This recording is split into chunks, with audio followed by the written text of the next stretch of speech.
At least 14 people, including children, have died after a tornado swept through Lee County in the state of Alabama, destroying hundreds of homes. Here's Lee County Sheriff Jay Jones a short time ago. The storm appears to have at least a quarter-mile wide, probably more. We'll know more tomorrow, of course, and we're talking several miles that it traveled on the ground. The damage is significant. I would put it into a category of catastrophic based on the destruction of the homes we've seen. I can say that at this time we have 14 confirmed fatalities. And again, the search continues. We still have some people that are reported missing. We have not identified all of the fatalities yet at this point, but we're continuing, of course, to take care of that. We also have had several individuals that have been transported that were injured to the hospital, some of them with very serious injuries. But again, at this point, our efforts are geared towards search and rescue. That's Lee County Sheriff Jay Jones speaking to the media in Alabama a short time ago.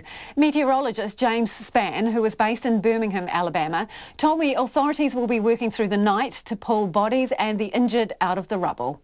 What happens, the National Weather Service sends survey teams in to assess the damage. We have a scale to rank tornadoes that runs from 0 to 5. The weakest tornado is an EF0. The biggest is an EF5. The tornado in Lee County, Alabama, that killed 14 people, the preliminary rating is EF3, but they've not had a chance to see the entire tornado track because it's dark now. Once the sun comes up tomorrow morning, they'll finish the survey. But this inevitably will be either an EF3 or an EF4 tornado, which would represent wind velocities in excess of 150 miles per hour. That's pretty violent. Wow. So are we talking flattened houses here? Have people been killed by being caught in structures that have collapsed? We'll know more about exactly how the people died later. I would imagine that some of them are in manufactured housing or mobile homes. Those are not safe during a tornado, and you've got to be out of them. And while there was an excellent warning, sometimes people don't hear them. But we don't know that yet. I would imagine we probably had some loss of life, maybe in vehicles. That the worst conceivable place to be during a tornado, it's an automobile or a mobile home, a manufactured home. So I would imagine some of the fatalities would come from one of those two places. But again, we don't know. This just happened a few hours ago, so we're still in the fact-finding phase of this now. Very much understood that it is a situation that is still unfolding. You mentioned the good warning system. How much warning did people have, and did they realise how bad it was going to be? There was a tornado watch about 2 hours in advance, and that's issued by a branch of the National Weather Service called the Storm Prediction Center, and that's to let people know that conditions are just right for tornadoes. And then about 20 minutes before the tornado touched down at that spot, there was a tornado warning. That's the message that says there is a tornado down. You need to do something now. Go to a small room, lowest floor, near the center, away from windows.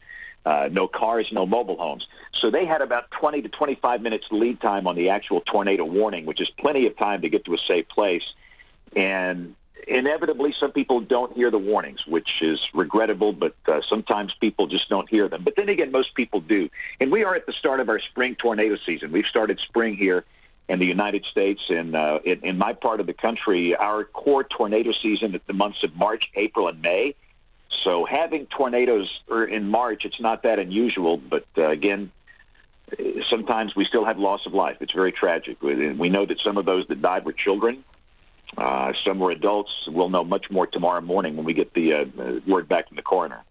When you say they had these warnings maybe 25 minutes before, the very severe warning, how's that put out? Is it over the radio? Is it via text message? Or how does the message get across? Well, like we've done for years and years, we go live on television. We interrupt whatever programming is on the air and go with continuous weather coverage. So and all the local television stations do that. So for people that are watching local television, they will see the coverage that way. But we are fully aware that a lot of people watch Netflix and Amazon Prime and other sources now, and we prefer for every home to have a weather radio. Most people in my state do. It's a small radio that's like a smoke alarm. If there's a tornado warning, an alarm sounds in your house. And on top of that, everybody's got a cell phone now.